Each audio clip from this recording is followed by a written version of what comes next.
Shalom, selamat pagi semuanya. Bersyukur, berterima kasih pada Tuhan.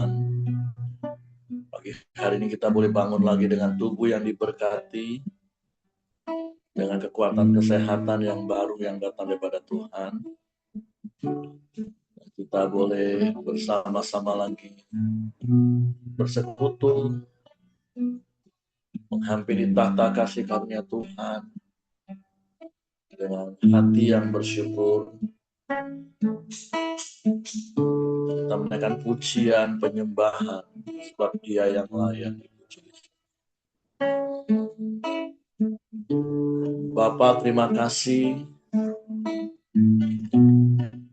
buat kasih setiamu yang menyatakan senantiasa dalam hidup.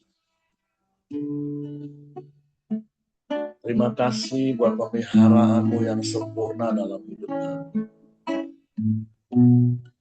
Engkau jagai kami, Engkau pelihara kami seperti biji mata.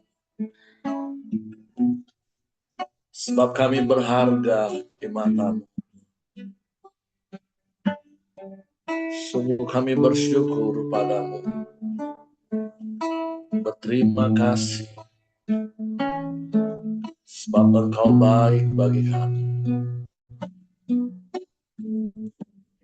Engkau sungguh baik, sangat baik, amat baik. Sebab itu kami memuji-Mu, kami menyembah.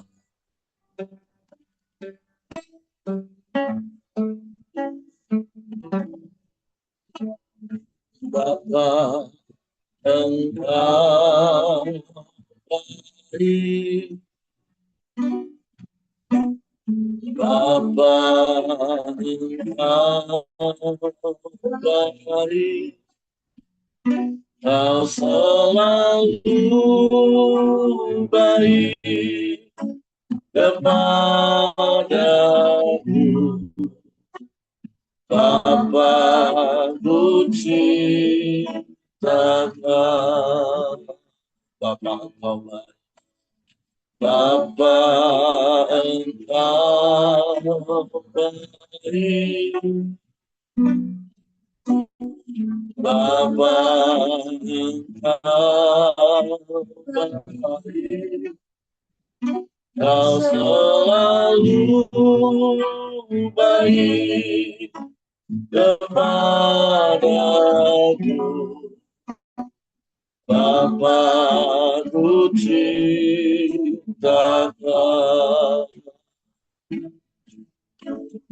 Aku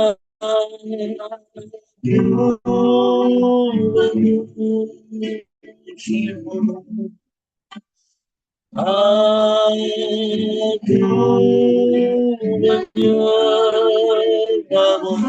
Oh, nyanyi haleluya.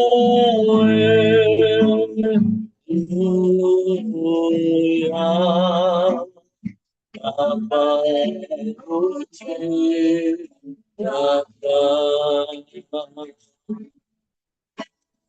Bapa, baik. Bapa, Engkau baik. Kau selalu baik kepadaku. Bapa, ku cintakan.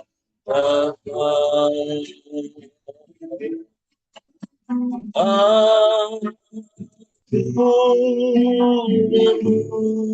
memujimu. Aku menyembahmu. Tuhan di haleluya.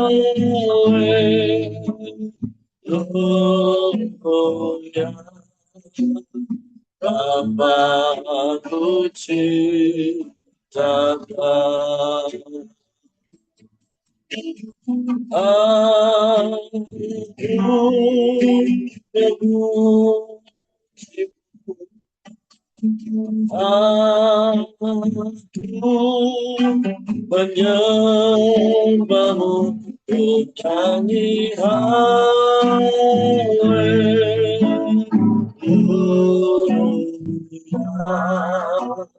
Bapa, aku cinta kau, aku memujimu. Aku memujimu. Aku menyembahmu, ku nyanyi haleluya.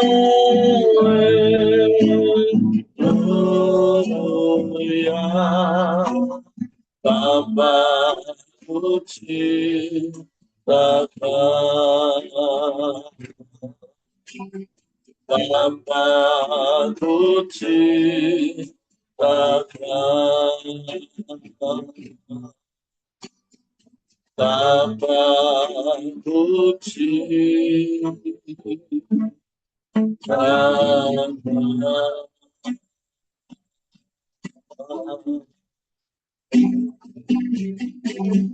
Haleluya.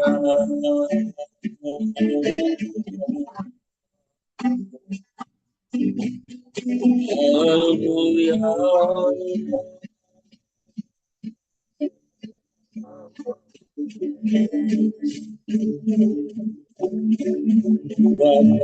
Engkau baik,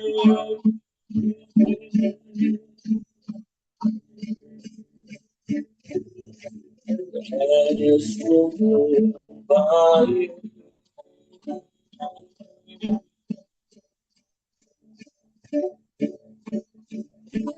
Tiada yang seperti,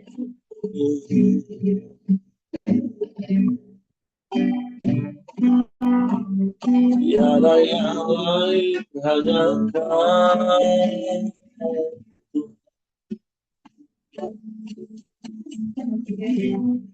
Kebesaran namamu ya Allah, kami sembah.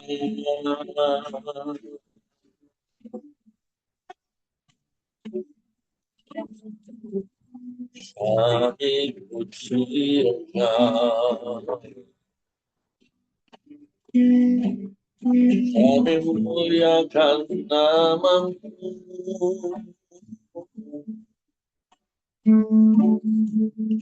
Yesus Tuhan,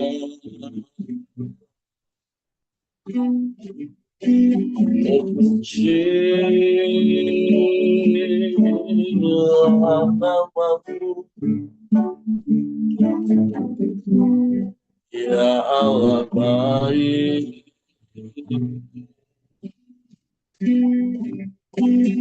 sungguh baik, sangat baik Engkau,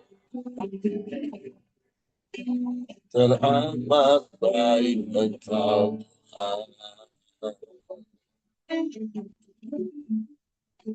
Engkau yang selalu baik dan selamanya baik.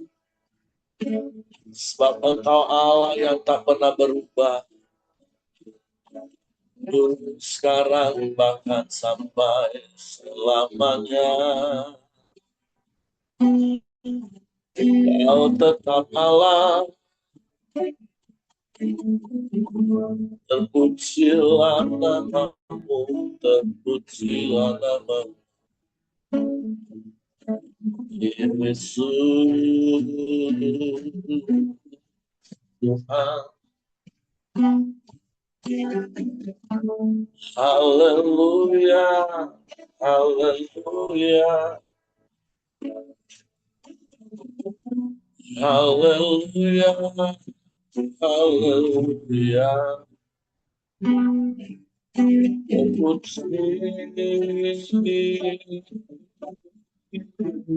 namamu,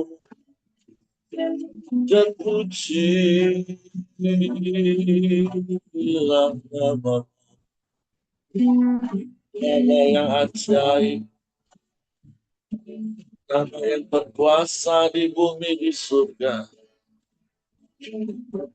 Nama yang olehnya kami diselamatkan. Yesus, Yesus, Yesus.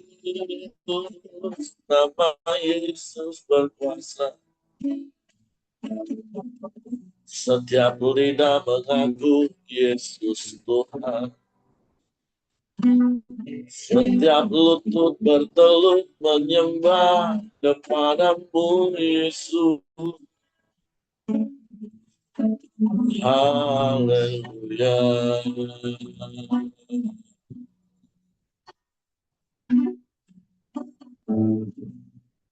Terpujilah namamu.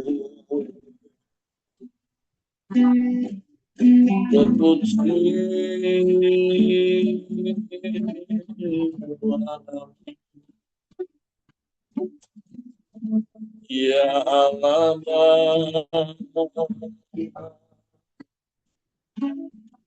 ya Allah,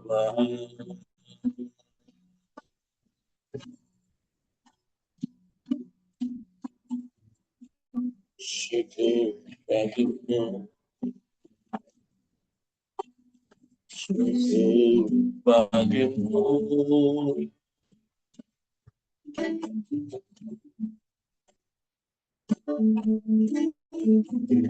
Haleluya, haleluya,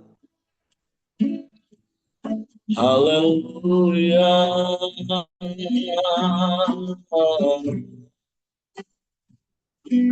Terpujilah namamu, terpujilah namamu, terpujilah namamu, Yesus. Haleluya. Terima kasih, terima kasih. Kau satu-satunya dan tidak ada yang lain, tidak ada yang sama seperti. Terpujilah namamu, terpujilah namamu, terpujilah namamu.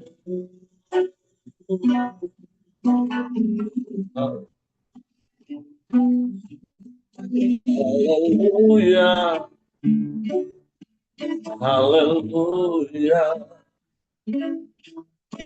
haleluya. Syukur bagimu, syukur bagimu, syukur bagimu.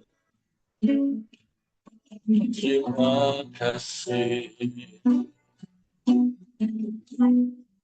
Terpujilah namamu, pujilah namamu. Yesus, Yesus, Yesus Tuhan. Nama di atas segala nama.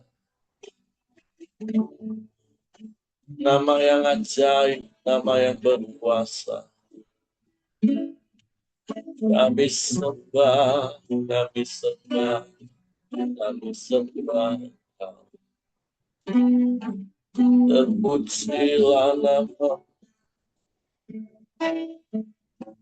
terpujilah namamu, Yesus Tuhan. Haleluya, haleluya. Syukur bagimu, syukur bagimu. Engkau Allah yang setia. Engkau yang selalu ada bersama dengan kami. Kau tak pernah meninggalkan dan membiarkan. Engkau yang memelihara kami. Pujilah namamu Tuhan, penolong yang selalu setia, memenuhi keperluanku. Amin. Tak pernah dia mengecewakan. Yesusku tak pernah gagal. Mari katakan, penolong yang selalu setia, memenuhi keperluanku. Tak pernah dia mengecewakan. Yesusku tak pernah gagal. Segala perkara dapat ku tangguh di dalam Dia yang memberi kekuatan. Tuhan Yesus penolong dan sahabat, tetap percaya Tuhan setia. Amin. Penolong yang selalu setia, ya, memenuhi keperluanku. Tak pernah dia mengecewakan. Yesusku tak pernah gagal. Segala perkara dapat ku tangguh di dalam Dia yang memberi kekuatan. Tuhan Yesus penolong dan sahabat, tetap percaya Tuhan setia. Segala perkara dapat ku tangguh di dalam Dia yang memberi kekuatan. Tuhan Yesus penolong dan sahabat, tetap percaya Tuhan setia. Tetap percaya Tuhan setia. Tetap percaya Tuhan setia.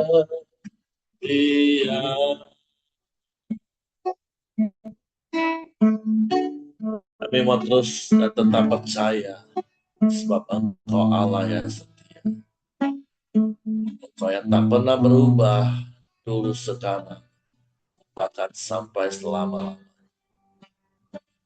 Engkau penolong yang setia dan tak pernah terlambat pertolongan bagi. Sebab janji firman-Mu ya dan amin.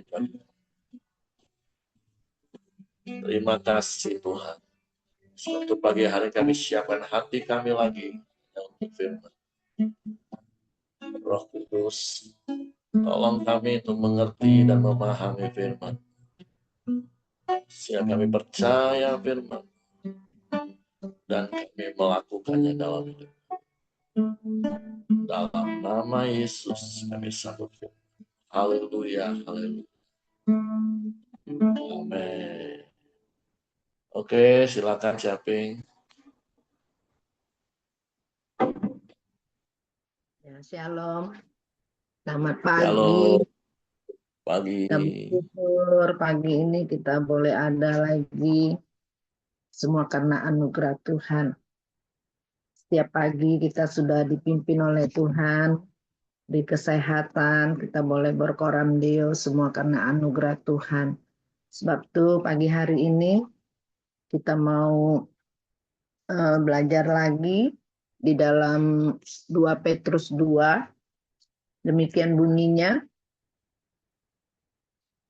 Sebagaimana nabi-nabi palsu dahulu tampil di tengah-tengah umat Allah, demikian pula di antara kamu akan ada guru-guru palsu. Mereka akan memasukkan pengajaran-pengajaran sesat yang membinasakan. Bahkan mereka akan menyangkal penguasa yang telah menebus mereka dan dengan jalan demikian segera mendatangkan kebinasaan atas diri mereka. Banyak orang akan mengikuti cara hidup mereka yang dikuasai hawa nafsu, dan karena mereka jalan kebenaran akan dihujat. Dan karena serakannya, guru-guru palsu itu akan berusaha mencari untung dari kamu dan dengan cerita-cerita isapan jempol mereka. Tetapi untuk perbuatan mereka itu hukuman telah lama tersedia dan kebinasaan tidak akan tertunda. Sebab jikalau Allah tidak menyayangkan malaikat-malaikat yang berbuat dosa, tetapi melemparkan mereka ke dalam neraka dan dengan demikian menyerahkannya ke dalam gua-gua yang gelap untuk menyimpan mereka sampai hari penghakiman. Dan jikalau Allah tidak menyayangkan dunia purba, tetapi hanya menyelamatkan Nuh, pemberita kebenaran itu dengan 7 orang lain, ketika ia mendatangkan air bah atas dunia orang-orang yang fasik, dan jikalau Allah membinasakan kota Sodom dan Gomora dengan api, dan dengan demikian memusnahkannya dan menjadikannya suatu peringatan untuk mereka yang hidup fasik di masa-masa kemudian. Tetapi ia menyelamatkan Lot, orang yang benar, yang terus-menerus menderita oleh cara hidup orang-orang yang tak mengenal hukum dan yang hanya mengikuti hawa nafsu mereka saja. Sebab orang benar ini tinggal di tengah-tengah mereka dan setiap hari melihat dan mendengar perbuatan-perbuatan mereka yang jahat itu, sehingga jiwanya yang benar itu tersiksa. Maka nyata bahwa Tuhan tahu menyelamatkan orang-orang saleh dari pencobaan dan tahu menyimpan orang-orang jahat untuk disiksa pada hari penghakiman.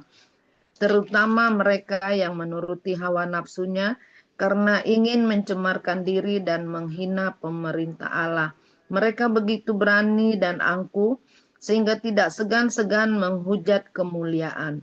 Padahal malaikat-malaikat sendiri yang sekalipun lebih kuat dan lebih berkuasa daripada mereka tidak memakai kata-kata hujat. Kalau malaikat-malaikat menuntut hukuman atas mereka di hadapan Allah. Tetapi mereka itu sama dengan hewan yang tidak berakal, sama dengan binatang yang hanya dilahirkan untuk ditangkap dan dimusnahkan. Mereka menghujat apa yang tidak mereka ketahui, sehingga oleh perbuatan mereka yang jahat, mereka sendiri akan binasa seperti binatang liar dan akan mengalami nasib yang buruk sebagai upah kejahatan mereka. Berfoya-foya pada siang hari, mereka anggap kenikmatan, mereka adalah kotoran dan noda yang mabuk dalam hawa nafsu.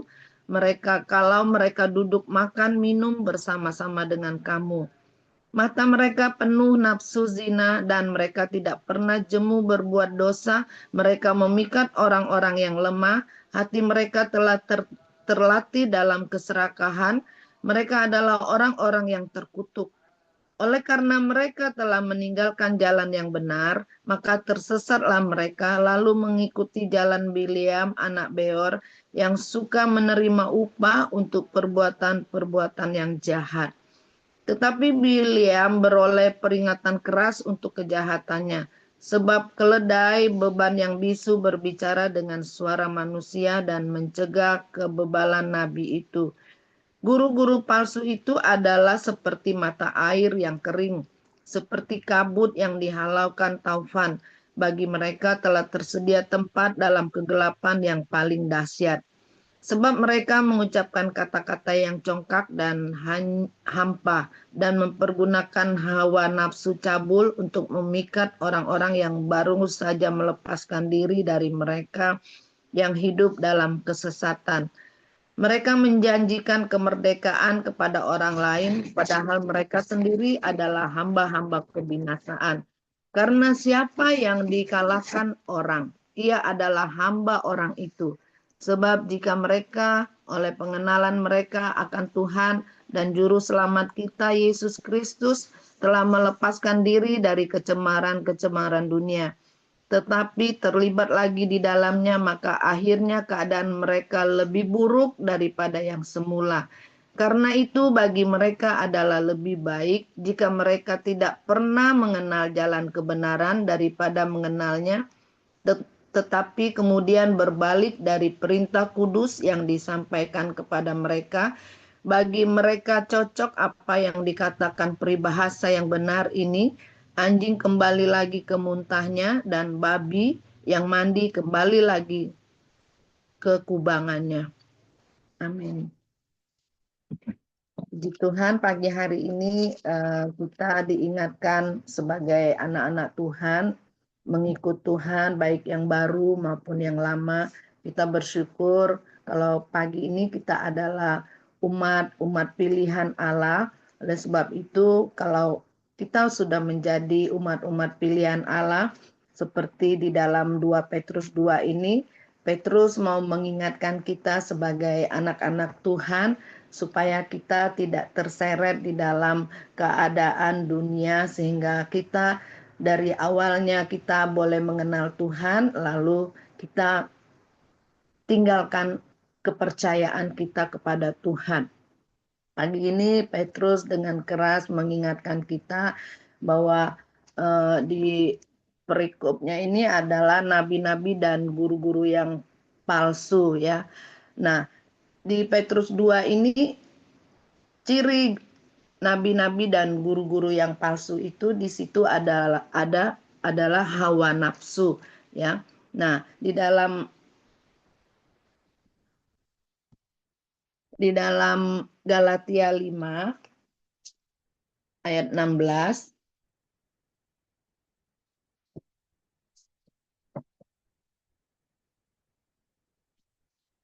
demikian bunyinya, maksudku ialah hiduplah oleh roh, maka kamu tidak akan menuruti keinginan daging. Sebab keinginan daging berlawanan dengan keinginan roh, dan keinginan roh berlawanan dengan keinginan daging. Karena bertentangan, sehingga kamu setiap kali tidak melakukan apa yang kamu kehendaki.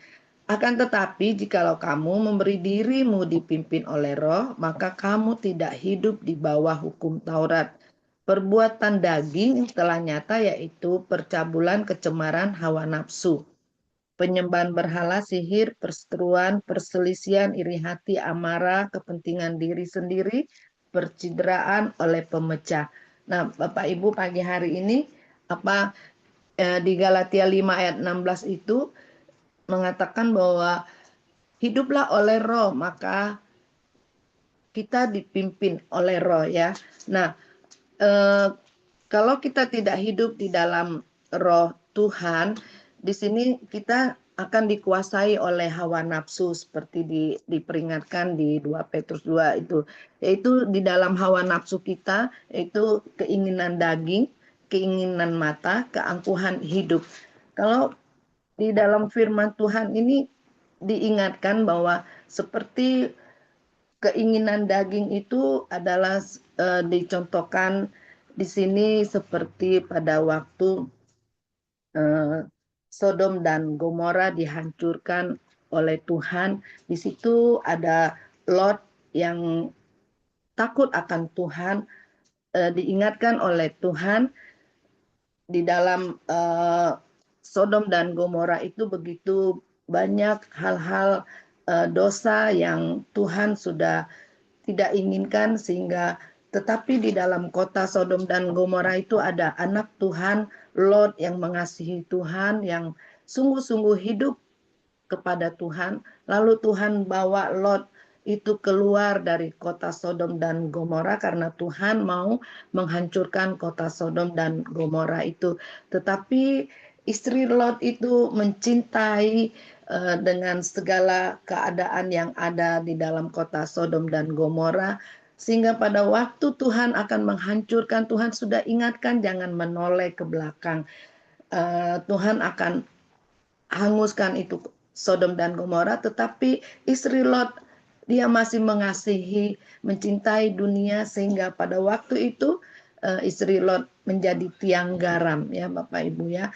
Nah, banyak di dalam Alkitab contoh-contoh yang diingatkan kepada kita, seperti istri Lot yang sudah menjadi tiang garam. Lalu ada lagi cerita tentang Simpson ya. Simpson adalah nasir Allah yang sudah diperingatkan oleh Tuhan, tetapi Simpson bermain-main dengan dunia, yaitu dengan Delila. Dia sudah diperingatkan berapa kali, Delila mau mengetahui kekuatan Simpson. Akhirnya juga Simpson itu kalah dengan dengan kekuatan Delila ya. Kita sebagai anak Tuhan juga, kalau kita sering ada di dalam kekuatan dunia bukan kekuatan Tuhan, pasti kita akan mempunyai hawa nafsu, kedagingan kita itu pasti akan mengikuti dengan keadaan yang jahat ya. Tetapi kalau hidup kita dipimpin oleh Roh, kita itu akan menang. Nah, kalau perbuatan hawa nafsu kedagingan, kita boleh melihat dari contoh Simpson. Akhir dari orang-orang yang tidak dipimpin oleh Allah, seperti Simpson ini, akhirnya dia jatuh bersama Delila, memberitahu rahasia kekuatan dia di dalam Tuhan. Akhirnya Simpson rambutnya dicukur, kekuatannya habis, dan matanya dicongkel, dia menjadi budak di situ. Kita mau lihat dari keadaan seperti contoh-contoh di dalam Alkitab ya. Seperti Nuh juga, Nuh adalah seorang anak yang takut akan Tuhan. Nuh adalah dia orang yang mengikuti apa kata Tuhan. Kalau dipikir untuk membangun Bahtera di atas bukit itu tidak mungkin ya bisa. Bagaimana caranya ya? Ketika Bahtera itu sudah jadi, kalau bikin di atas bukit ya. Tapi Nuh tidak pakai dengan kekuatan dia, tapi dia memakai dengan kekuatan Tuhan. Nah, jadi kita sebagai anak Tuhan harus mengikuti dengan ajaran perintah Tuhan, seperti Petrus ingatkan kepada jemaatnya bahwa kita harus hidup di dalam pimpinan Roh, tidak mengikuti dengan hawa nafsu kita. Di dalam Alkitab ada ditulis di 1 Yohanes 2 ayat 16 itu, keinginan hawa nafsu adalah 1 Petrus 2 ayat 16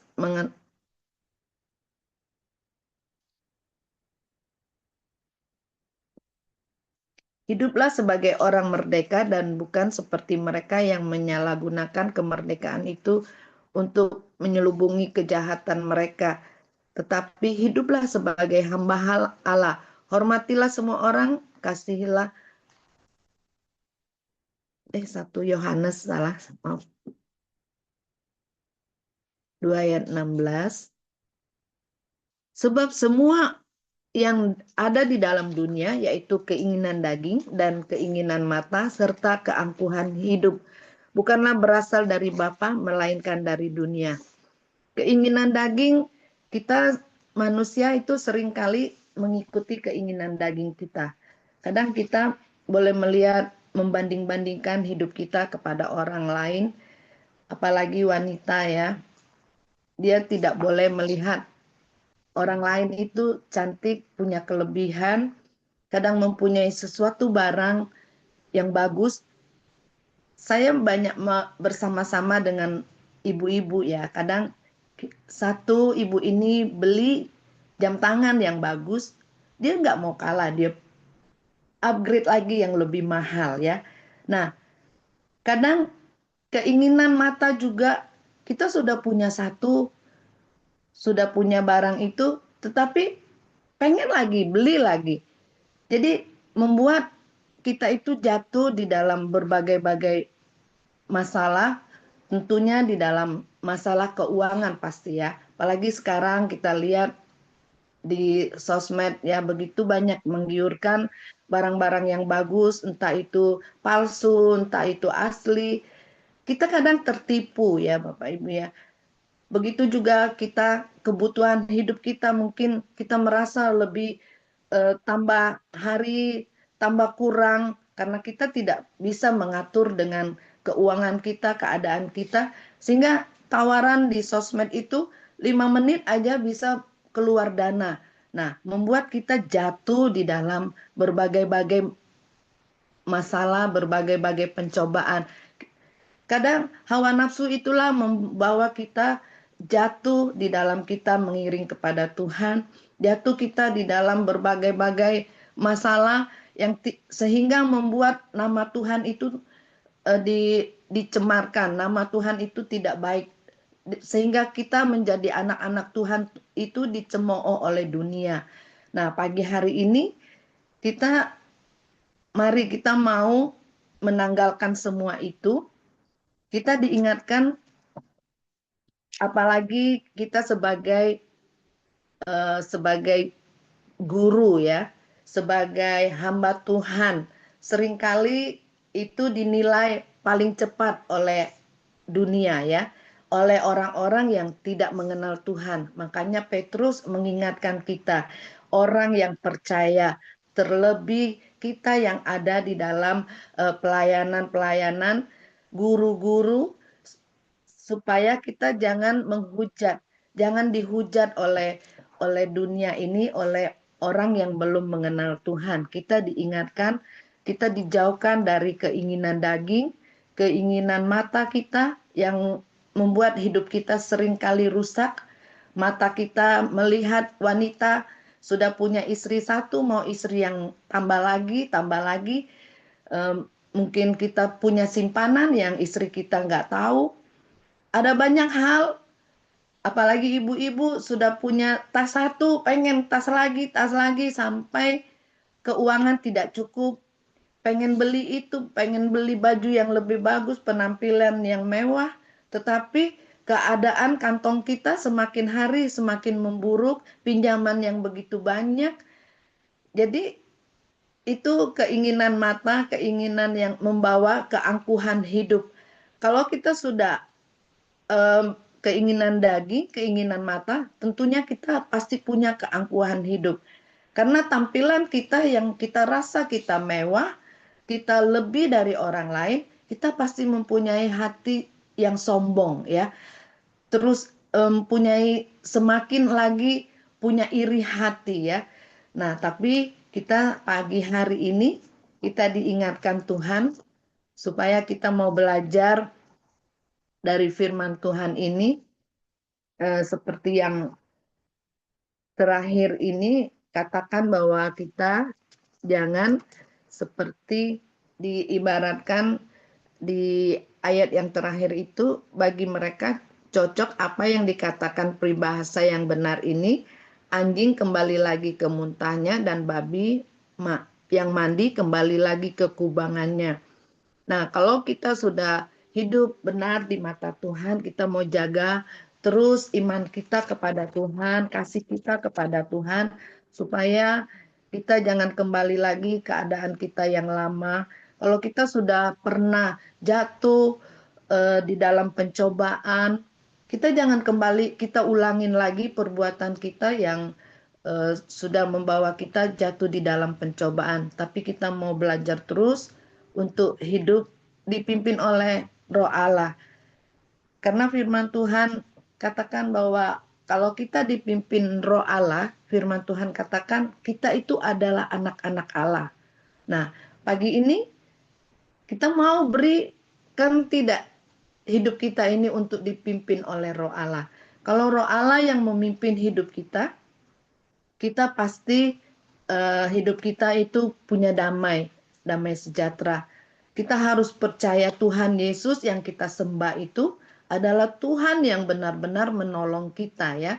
Nah, ada banyak hal saya lihat di dalam kepada teman-teman saya seringkali mempercayakan suruh orang lain melihat. Contoh hal kecil aja, misalnya sumurnya kering nih.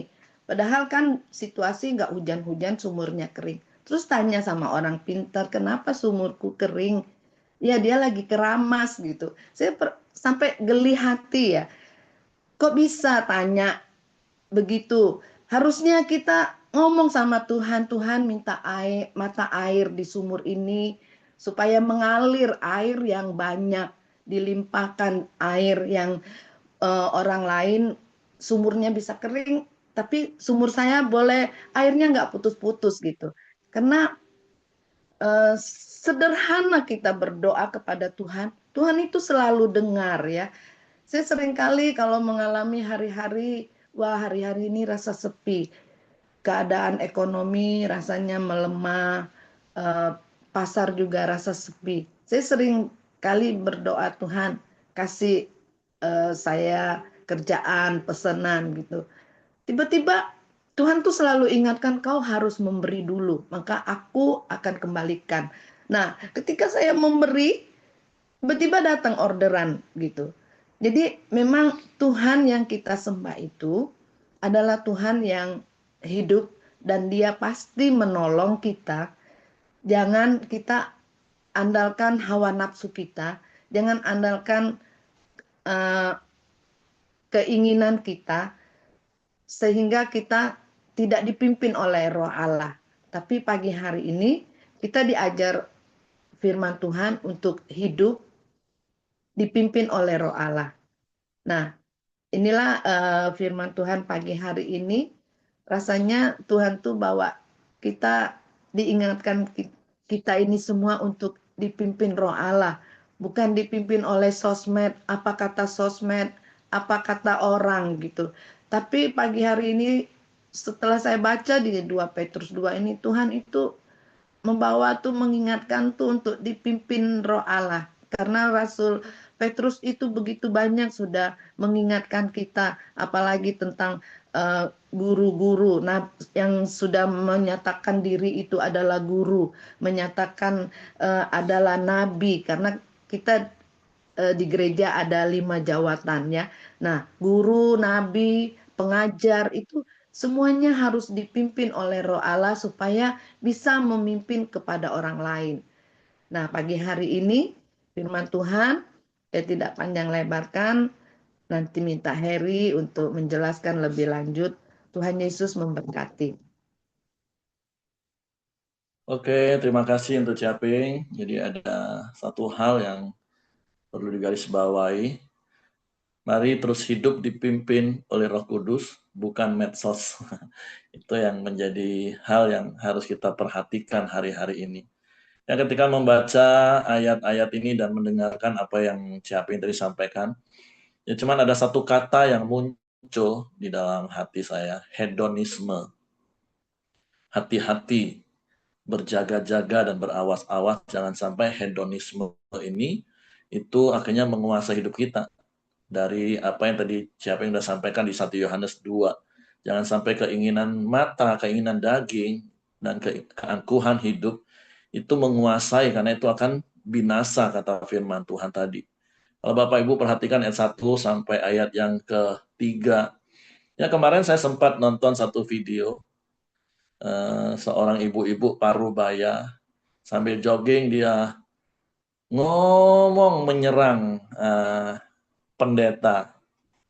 Nah, terus saya penasaran nih orang siapa? Nah, istri saya sih ngomong, wah ini orang luka batin kepahitan. Tapi saya penasaran, saya cari klik konten kreator ini kan. Tapi ternyata memang semua videonya lebih kurang kisahnya seperti itu. Nyerang pendeta, khususnya berkaitan dengan perpuluhan. Ya, dan dia ngomong, saya nggak luka batin, saya nggak kepahitan. Ya, cuma saya ngomong sama istri, iya sih, memang apa yang dikatakan sebagian itu benar, walaupun bukan kebenaran, tapi cara penyampaiannya ya, kalaupun dia ngomong dia nggak luka batin, it's okay. Tapi perkataan-perkataan dia bisa membuat orang lain jadi luka batin dan kecewa. Nah, karena digeneralisasi seakan-akan semua pendeta seperti itu. Nah, pelan-pelan saya mau jelaskan tentang hedonisme. Kan tadi ayat 1 sampai 3 katakan akan banyak guru-guru yang akhirnya dengan banyak cerita-cerita isapan jempol kalangan untuk mencari untung. Nah, apalagi hari-hari ini yang memang diserang itu kan soal perpuluhan Bapak Ibu. Memang mungkin ada hal-hal dan itu tidak harus gerejanya mega church Bapak Ibu.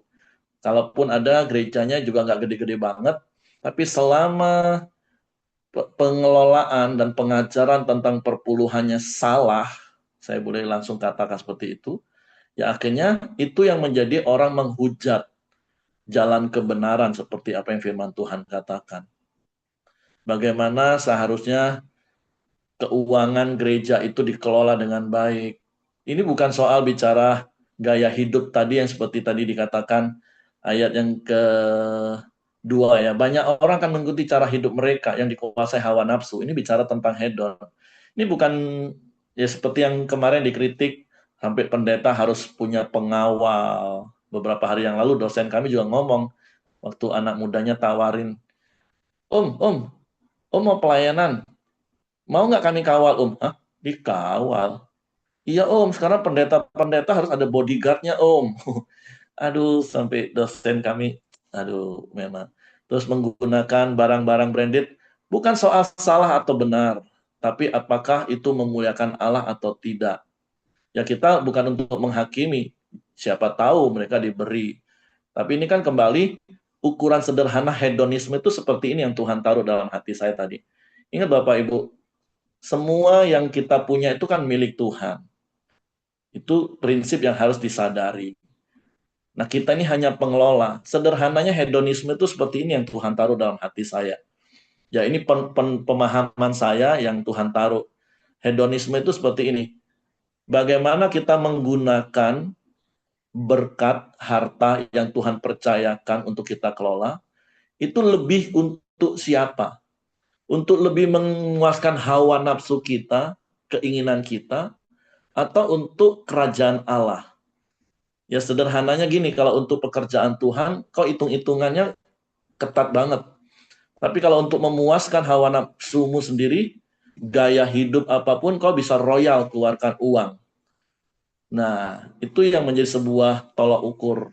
Walaupun terkadang itu tadi, orang akan membela, pendeta juga seperti itu. Nah, kan hati-hati. Padahal ya sederhana itu relatif. Saya tahu sederhana itu relatif. Ya, tapi bersyukur di Pelita, walaupun kita tahu berkali-kali contoh berkaitan dengan perpuluhan, kan saya selalu ajar, firman Tuhan katakan kita memberi perpuluhan itu karena kita bersyukur, kita sudah diberkati Tuhan. Jadi memberi perpuluhan itu bukan supaya diberkati atau takut dikutuk. Nah, terus yang kedua, perpuluhan di Pelita dikelola dengan bijak. Ya hamba-hamba Tuhannya menerima persembahan kasih ya minimal cukup untuk hidup layak seperti itu. Bukan berarti nggak boleh menikmati sekali lagi Bapak Ibu ya. Ukurannya tidak ada yang bisa mengukur, ukurannya masing-masing ke hati nurani. Apakah gaya hidupku ini lebih mengutamakan kerajaan Allah dan kebenarannya atau mengutamakan hawa nafsu dan keinginanku? Apalagi seperti tadi Ciaping katakan, waduh, kalau udah lihat medsos terus persaingan, si A beli tas ini, dia nggak mau kalah. Nah, tapi kalau untuk urusan pekerjaan Tuhan, hitung-hitungannya minta ampun, wah masih kurang, nggak cukup. Nah, tentu beda konteks dengan cerita yang Ciaping tadi sampaikan.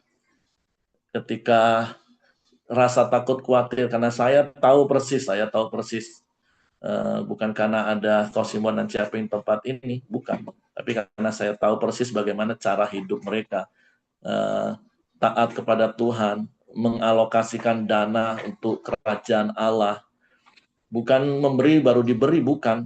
Tapi konteksnya yang saya tangkap adalah ketika Ciaping tadi rasanya khawatir dengan kondisi dunia, Rasanya dengan kondisi seperti ini mau memberi itu kan jadi hal yang tambah susah hati buat orang. Tapi Tuhan mau tetap mengajar untuk Caping, khususnya keluarga Cosima, untuk tetap belajar memberi. Walaupun ekonomi dunia susah, kau tetap harus belajar murah hati memberi. Dari sisi Tuhan kan, Tuhan janji memang memberkati.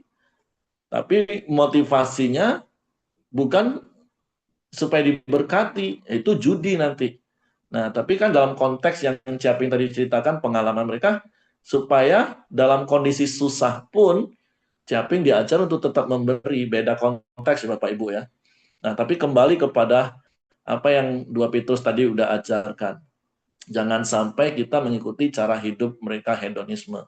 Sekali lagi ya, konten yang kemarin saya dengar, ya saya bisa pahami ketika orang-orang melihat gaya hidup pendeta-pendeta jet set, harus dikawal, tongkrongannya mobil mewah, terus susah diketemui, pakaian outfitnya mungkin sekali jalan itu mungkin bisa em-eman sekali dia jalan.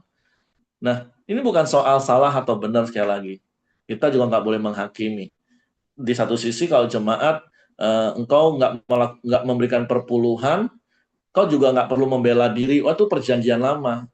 Sekali lagi, perjanjian lama, perjanjian baru itu tetap firman Tuhan. Dan firman Tuhan itu kekal. Kenapa urusan soal mengembalikan persepuluhan dianggap perjanjian lama? Tapi kalau doa-doa berkat dari perjanjian lama, engkau tetap mau terima dengan amin paling kencang. Ini kan walaupun seperti yang saya katakan tadi, di videonya dia katakan dia nggak kecewa, nggak pahit. Tapi kalau sudah mulai menghilangkan firman Tuhan, itu perjanjian lama nggak dilakukan, nah itu bahaya juga Bapak Ibu. Harus seimbang. Nah cuman sekali lagi kata kuncinya jangan sampai kita hedonisme hari-hari ini Bapak Ibu. Ngikutin gaya hidup hedon yang sekali lagi ukurannya sederhana Bapak Ibu. Hati nurani kita sendiri kok. Gak usah hidup karena penilaian orang Bapak Ibu. Karena yang saya katakan tadi sederhana itu relatif. Ada orang bisa naik Alphard, mungkin dia sederhana karena harusnya dia bisa beli Rolls Royce atau Ferrari Bapak Ibu. Tapi dia cukup Alphard. Itu sudah sederhana relatif. Tapi ada orang yang kerja saja masih pas-pasan seperti siapa yang tadi katakan. Tapi berusaha untuk penampilan hedonnya dinilai orang, angkuh, kredit sana, kredit sini, harusnya dia cuma bisa naik motor, dipaksakan kredit mobil. Nanti BBM baru naik aja udah stres minta ampun. Harusnya dia baru bisa untuk Avanza, tapi dia paksakan untuk Alphard. Nah itu hati nurani kita sendiri yang tahu. Nanti giliran untuk pekerjaan Tuhan, wah kurang kami. Nah terus akhirnya menyampaikan hal-hal yang akhirnya nggak tepat, nggak benar. Jadi hedonisme itu sederhana Bapak Ibu, ukurannya hati nurani kita. Ingat semua itu milik Tuhan, kita itu cuma pengelola, gunakan, kan saya selalu katakan 3 hal untuk doa untuk jemaat. Supaya lumbung perbendaharaannya itu dilimpahi Tuhan. Supaya apa? Supaya dapat dikelola dengan bijak. Dapat dinikmati, bukan berarti Bapak Ibu nggak boleh nikmati berkat Tuhan. Boleh dinikmati dengan sukacita. Dan disalurkan dengan sukarela. Harus seimbang Bapak Ibu. Edko katakan keseimbangan itu kunci kehidupan. Jadi sekali lagi kalau soal hedonisme, ukurannya hati nurani kita. Kita yang tahu apakah apa yang Tuhan percayakan dalam hidup kita itu kita kembalikan untuk kemuliaan bagi kerajaan Allah, atau hanya kita habiskan untuk kepentingan diri sendiri. Karena ketika gaya hidup hedonisme terus menguasai hidup kita, ingat ayat-ayat katakan, Sodom Gomora pun Tuhan nggak sayangkan, zaman Nuh Tuhan nggak sayangkan, dan ingat Yesus pernah katakan, di akhir zaman akan muncul masa-masa seperti itu lagi. Gaya hidup orang-orang di Sodom, gaya hidup orang-orang zaman Nuh. Yang apa? Seperti yang tadi Caping sudah sampaikan, 1 Yohanes 1 ayat 2, 1 Yohanes 2. Keinginan mata, keangkuhan hidup, keinginan daging, itu yang lebih menguasai. Masih beribadah? Masih. Masih ke gereja? Masih. Tapi gaya hidupnya bukan gaya hidup kerajaan Allah. Semua yang ada padanya dihabiskan hanya untuk memuaskan hawa nafsunya. Hati-hati dengan seperti itu Bapak Ibu.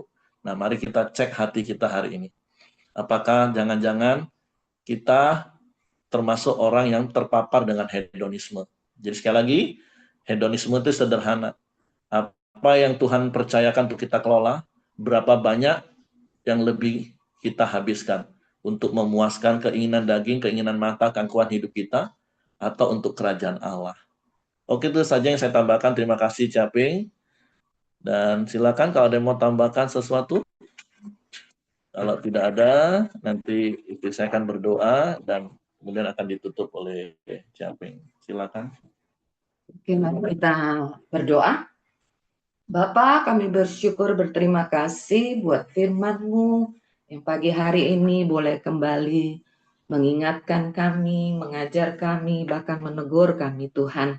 Untuk kami hidup menguasai diri kami Bapa.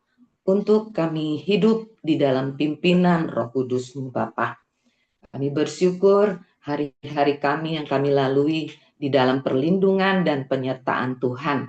Kalau hari ini kami boleh mengawali lagi, kami memasuki lagi bulan yang baru, bulan Mei Tuhan. Biarlah kami boleh berhikmat, kami tidak lalai Tuhan, untuk kami boleh menghitung berkat-berkat-Mu, untuk kami boleh menghitung rupiah demi rupiah yang Engkau limpahkan bagi setiap kami Tuhan, yang adalah milik kepunyaan-Mu dan kami adalah sebagai pengelola-Mu. Biarlah kami menjadi pengelola yang bertanggung jawab Bapa. Ada bagian yang harus kami kembalikan kepada Engkau, yaitu persepuluhan Tuhan.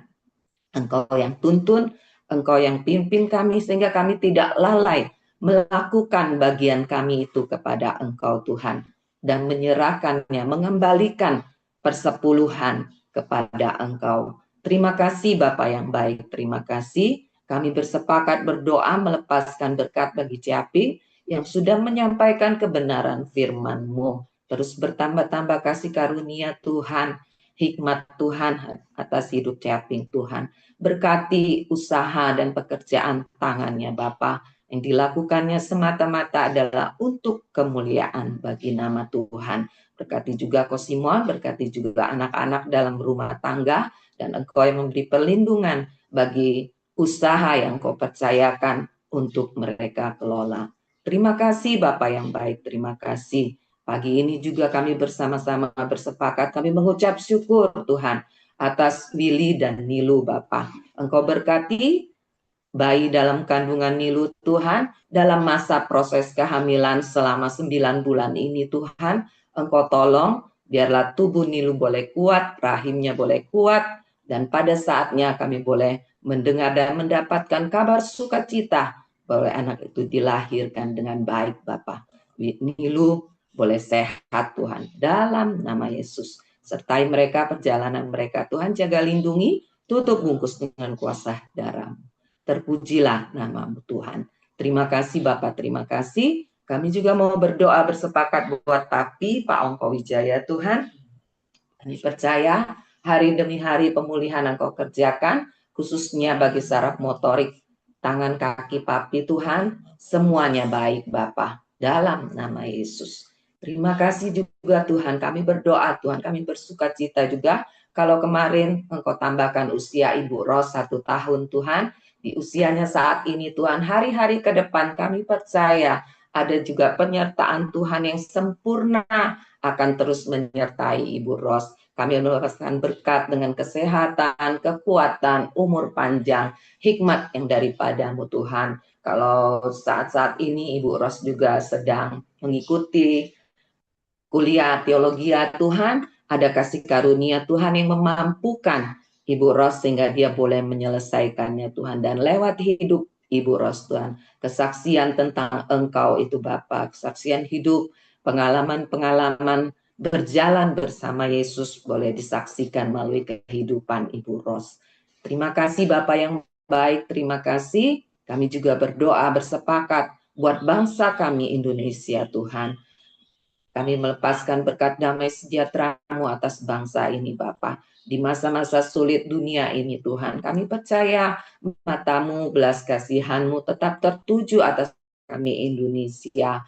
Ada hikmat-Mu Tuhan bagi pemimpin bangsa kami ini. Apa yang harus dilakukan atas bangsa ini Tuhan. Biarlah setiap kebijakan, keputusan yang dibuat dan diambil itu boleh untuk kesejahteraan bagi seluruh rakyat Indonesia dan dapat dinikmati oleh rakyat Indonesia. Berkati juga setiap kami orang-orang benar-Mu yang ada di bangsa ini, biarlah lewat kehidupan kami Tuhan, kami juga boleh mendatangkan kesejahteraan atas bangsa ini. Berkati juga dimanapun kami tinggal, RT RW kami Bapa, dalam nama Yesus. Terima kasih Bapak yang baik, terima kasih. Terima kasih buat kesempatan pada pagi hari ini kami boleh kembali bersama-sama bersyafaat kepada Tuhan. Mari Bapak Ibu kita doa Bapa kami. Bapa kami di surga, dikuduskanlah namamu, datanglah kerajaanmu, jadilah kehendak-Mu di bumi seperti di surga. Berikanlah kami pada hari ini makanan kami yang secukupnya, dan ampunilah kami akan kesalahan kami, seperti kami juga mengampuni orang yang bersalah kepada Engkau. Dan janganlah membawa kami ke dalam pencobaan, tapi lepaskanlah kami daripada yang jahat. Karena Engkau yang punya kerajaan dan kuasa dan kemuliaan sampai selama-lamanya. Amin. Bapak, terima kasih buat pagi hari ini. Kami mau mengakhiri di Koramdeo kami.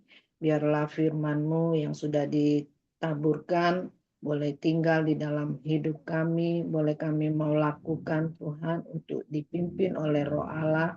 Sehingga kami hidup benar di mata-Mu. Kau memberkati hati dan pikiran kami. Memimpin setiap apa yang kami kerjakan. Tuhan sertai. Terima kasih Bapak, berkati anak-anak-Mu yang ada di Koramdeo ini. Kami tidak tahu kebutuhan mereka, tapi Engkau yang akan menolong dan mencukupkan dan menjamah. Kalau ada yang sakit, biarlah bilur-bilur Yesus menyembuhkan. Terima kasih Tuhan, pagi ini biarlah kami mau menerima berkat dan anugerah yang dari Tuhan, kasih sayang yang dari Tuhan Yesus yang memimpin kami di dalam nama Tuhan Yesus. Terpujilah namamu, haleluya, amin. Oke, semangat pagi, selamat beraktivitas, Tuhan berkati. Makasih capek. Oh, Koko banyak kata lagi. Oh ya, happy birthday Bu Ros. Terima kasih Pak. Makasih semua. Makasih.